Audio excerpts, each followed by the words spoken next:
As you can see, I have the Raspberry Pi Compute Module 4 IO board and a Radxa 3 with eMMc. I don't know which one's the eMMc, but this is with eMMc.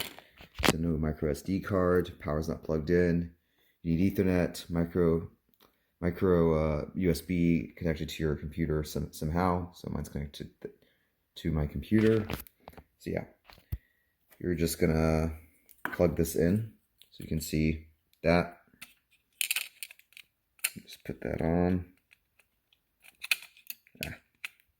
Holding the camera with one hand. Alright, that's nice and solid. Alright, so let's go step by step how to flash the CM3 Radxa. Alright, so let me just get the terminal up. Alright, so you first need to download the validOS.image file. So first you're going to go to this GitHub I'll provide a link in the description. And you're going to get the image. So you want to get these and these, the .xz. So I'm just going to do that and that. I already have them, so I'm just going to cancel them because they take up some space. And once you get them, it should look like these two right here. Double click them to extract. I already extracted them. All right, now that you have your image, you're gonna go get your tools. So I'm on macOS, so I'm gonna go down to here, this step. So make sure you run this command. I already have it. Also, you should have brew.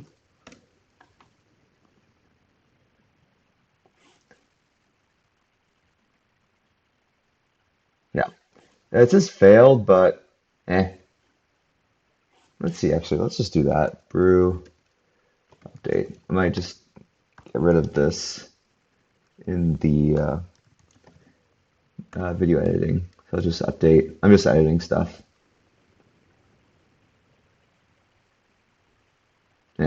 Okay.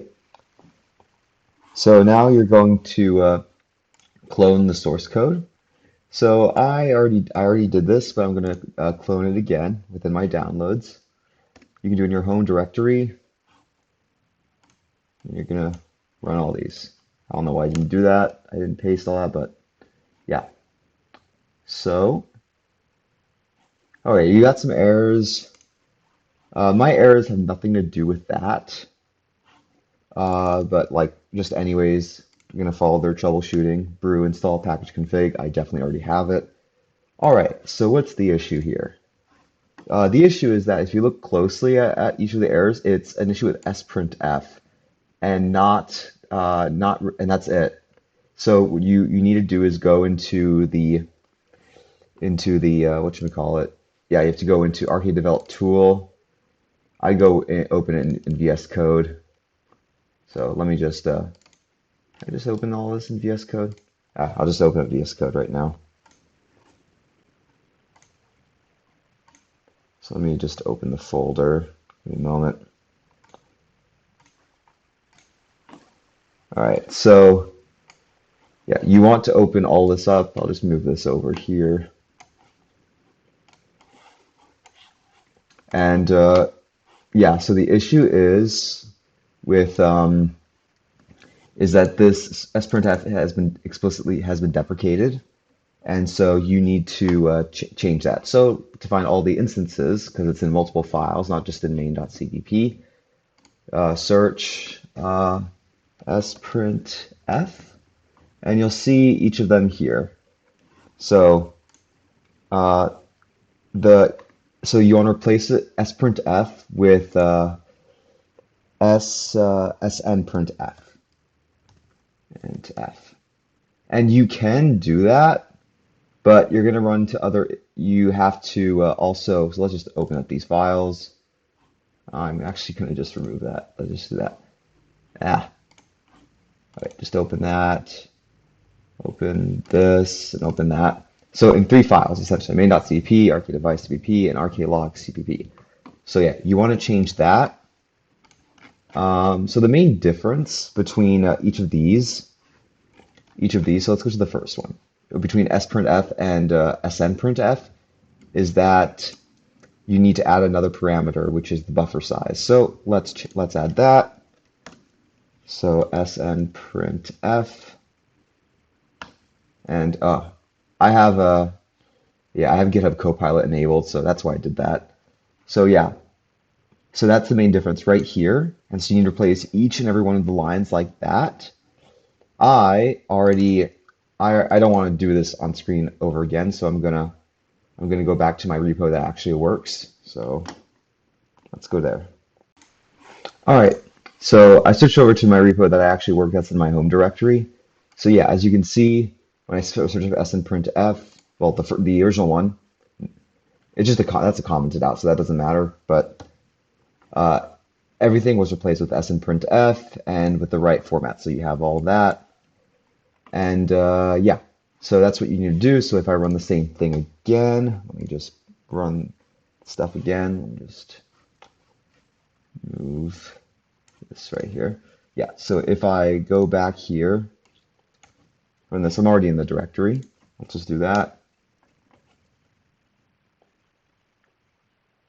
And bam, I already ran it, so there's nothing to be done, but yeah, you should have no issues. But yeah, this is an old guide, so this is a bit out of date. But yeah, that's the only thing you have to really change. And yeah, so run this command, and yeah, and then you're gonna run this command. Oh. Ah. Okay, yeah, I already have it. So yeah, run this again. I mean, not again, but yeah. So yeah, you're at 1.32, so nice, great. You will also need power supply. So I have a 12-volt power supply. Just check which ones are compatible, but this works. And yeah, when you do, I'm holding with one hand. Just plug this in. When you power this on, you see that the red LED is only going on for D1. So unlike the CM4, the Raspberry Pi CM4, this only has one HDMI output, which is going to be here, HDMI 0. And yep. This is the part you have to make sure that you're running in maskrom mode. So what you're gonna do is there's this really teeny tiny button, gold button. Like if I move my finger's really big. So right there, you need to press on it and make sure it like goes down because it's really small. So you push it with your fingernail, and you're gonna put into maskrom mode. I'm just gonna plug this in. You're gonna push it on. So like, just feel that. Feel that going down. Also, this is a fresh CM3 just got in the mail, so it hasn't been flashed yet. So I'm gonna make sure this thing flashes with you guys. All right, so let's make sure that let's make sure that actually works. So let's do that. Yep, I'm in maskrom mode. Great. So you're going to run that right here. That doesn't work. Give me a moment.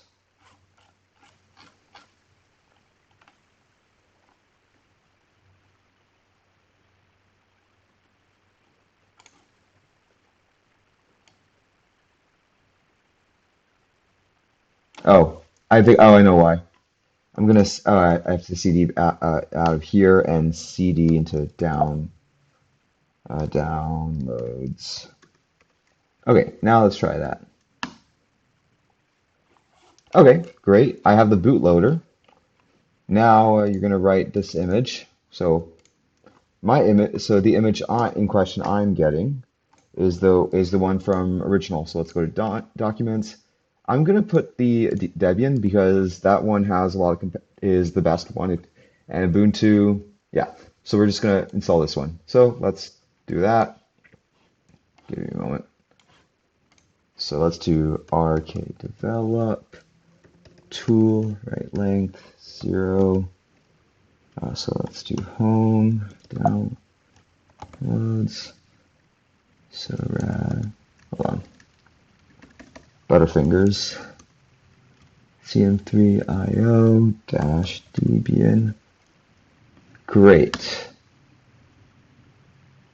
Yes, and if you, yeah, so yeah, this should work. So as you can see, it's writing to the file. This takes a while. This takes quite a few minutes since it's a pretty big file. It's 4 gigs. If you did Ubuntu, it would be much smaller, but yeah. All right, great. We are now at 100%. So now you just do rk develop tool ID, reset the device. So now your device is flashed. And yeah, if you ran into issues, oh, I just copied from here, but as you can see right here, you reboot the device and yeah, you're good. So yeah, now you're done. You flash the device. If you have run into issues, yeah, you can erase the eMMc, but that definitely doesn't solve all issues. But yeah, this is just another thing that you can do. All right, so let's try testing it out now. All right, so hopefully this should boot up. So, powered it on. And yeah, it's alive. Great. So it'll boot up shortly, and I'll show you other things. All right, so we're in. Ask for username and password. So this image is pre-configured to have a username and password. It's both rock username and password, and you are in. You can do whatever you want now. It's an actual Debian desktop. So, oh, it's booting up right now. Oh yeah. So let's can you like use the terminal? Yeah. But yeah, you can use terminal and stuff. All right, thanks for watching.